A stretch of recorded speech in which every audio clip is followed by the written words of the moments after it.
Børn har stor glæde ved leg og boldspil. Mange idrætskarrierer starter tidligt, fordi de spirende talenter får den optimale opbakning gennem hele deres uddannelsesforløb. Det er det, Esbjerg-modellen går ud på. At kombinere eliteidræt med uddannelse, så både sport, skole og familieliv kan fungere. Lotte Griel er en spændende rollemodel.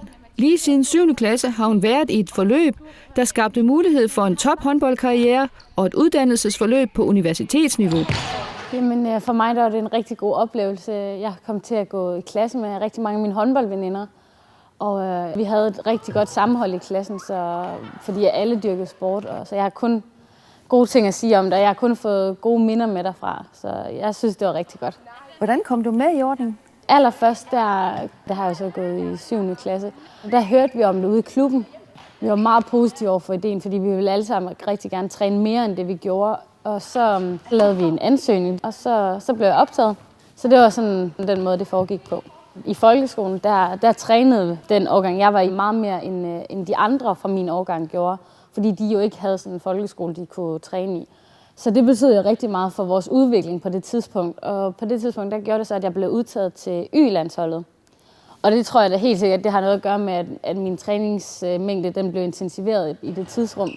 Og kom så derfra på A-landsholdet. Lige nu der er jeg på ordningen på Odense Universitet, og det betyder helt vildt meget, fordi jeg kunne ikke tage en uddannelse, når jeg også er professionel håndboldspiller, hvis ikke de hjalp så meget, som de gjorde, og hvis ikke der var nogle særlige hensyn.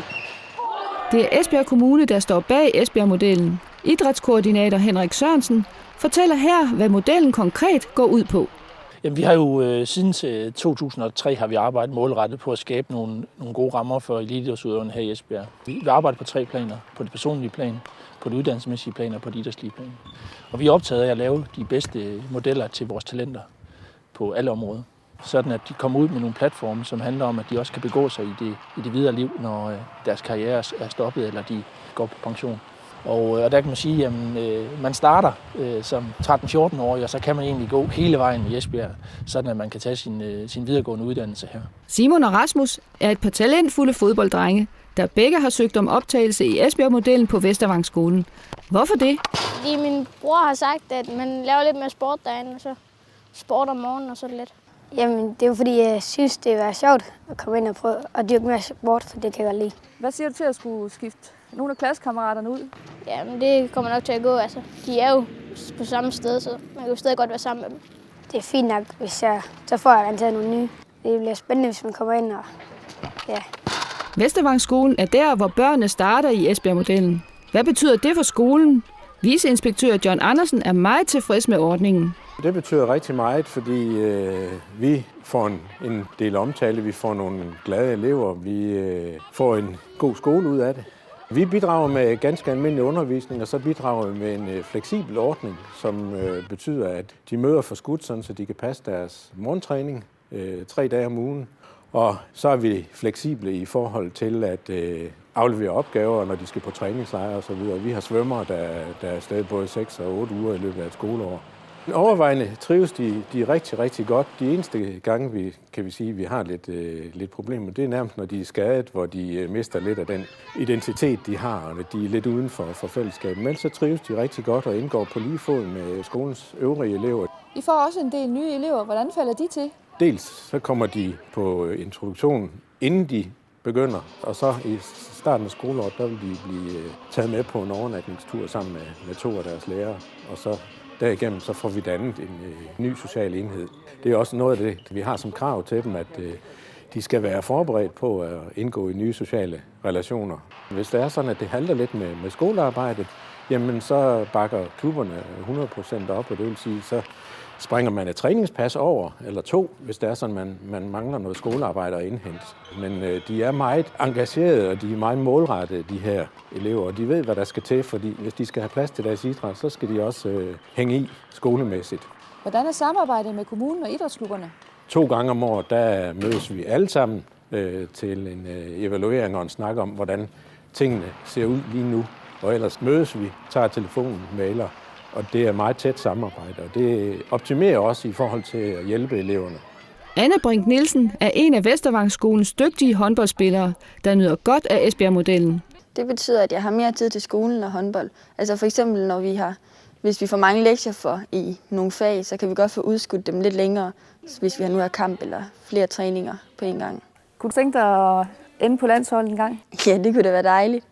Og sådan uddannelsesmæssigt, har du nogle planer der?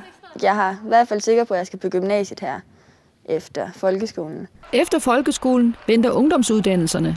I Esbjerg Kommune er alle 7 ungdomsuddannelser en del af Esbjerg-modellen. Men hvordan kan man kombinere skolegang og eliteidræt? Det fortæller rektor Erling Pettersson om.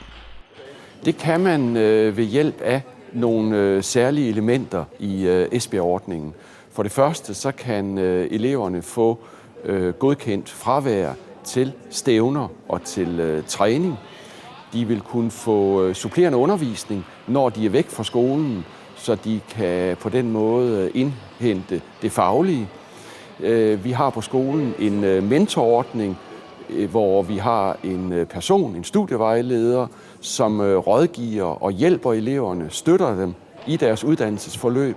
Og så har vi en bodyordning, hvor en kammerat kan tjene lidt penge ved at tage notater og også holde den, som udøver idræt, opdateret med, hvad der sker på skolen. De 4 elementer, de er med til at muliggøre, at man både vil kunne følge skolen og samtidig også dyrke sin eliteidræt. Et bredt udsnit af Esbjergs idrætsklubber er med i Esbjerg-modellen.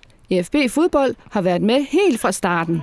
Esbjerg-modellen har jo betydet meget for alle idrætter i Esbjerg, men talentudviklingen med det hele menneske i centrum.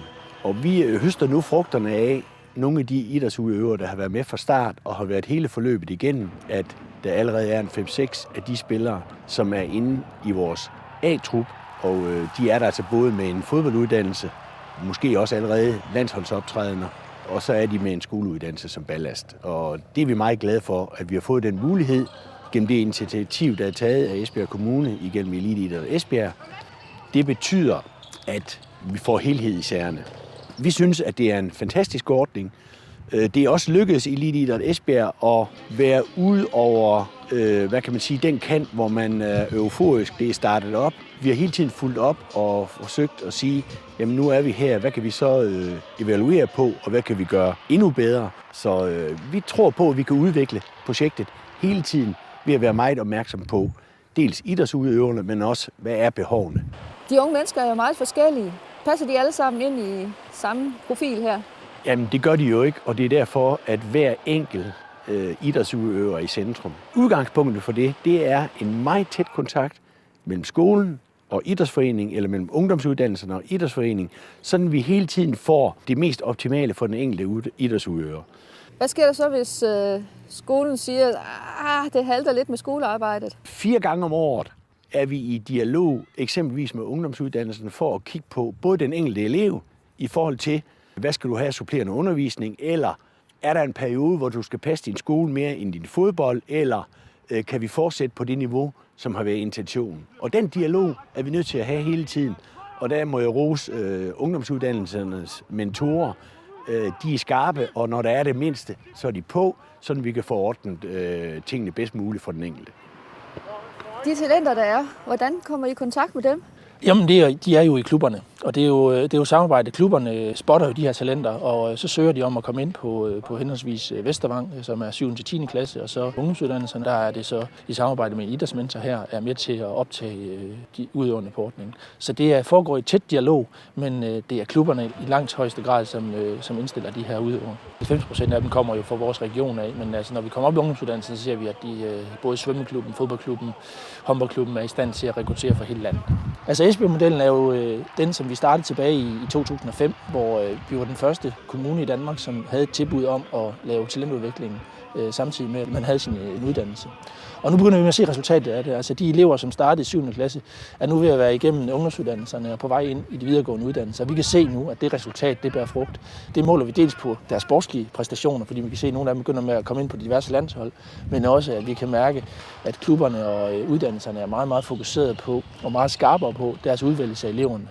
Og det gør jo, at vi ser ikke bare på resultater, men vi ser også på deres trivsel, at de rent faktisk lykkes meget bedre. Lotte Griel har ikke bare gang i en håndboldkarriere på eliteplan og et krævende studie på universitetet. Hun finder også tid til at træne nogle af de unge talenter. Det har jeg gjort mest, fordi at jeg synes, at det er nogle rigtig gode piger, som kan blive rigtig gode. Og så også fordi, at jeg synes, at jeg har fået så meget fra den ordning, så jeg vil jo gerne give lidt igen.